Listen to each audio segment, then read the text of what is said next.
वेगाने गोष्टी बदलत आहेत. आपल्या सर्वांना सतत शिकत राहण्याची गरज आहे.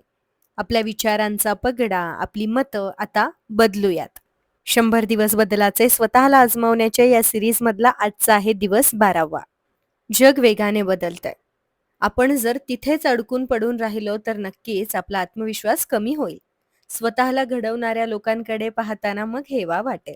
स्वतःला सतत अपडेट ठेवूयात. बाहेरून आपण सर्वच जण छान राहतो. मात्र आतून विचारांमधून उजळून निघण्याची वेळ आहे. ठरवल्याप्रमाणे काहीच होत नाही. कधीच नाही. म्हणून अतिशय समृद्ध विचारांनी परिस्थितीला सामोरे जाऊया. आपल्या रोजनिशीमध्ये आपण घडणाऱ्या प्रत्येक परिस्थितीतून काय शिकतोय याबद्दल लिहूया. शिक्षण म्हणजे कृती आणि कर्तव्य नाही तर वृत्ती आहे. इतरांशी स्पर्धा न करता सतत नव्या गोष्टी शिकण्यात वेळ देऊयात. आयुष्य आणखी सुंदर वाटू लागेल. जीवनाचे विद्यार्थी जेव्हा आपण बनू त्यावेळेला आत्मविश्वास कधीच डगमगणार नाहीये.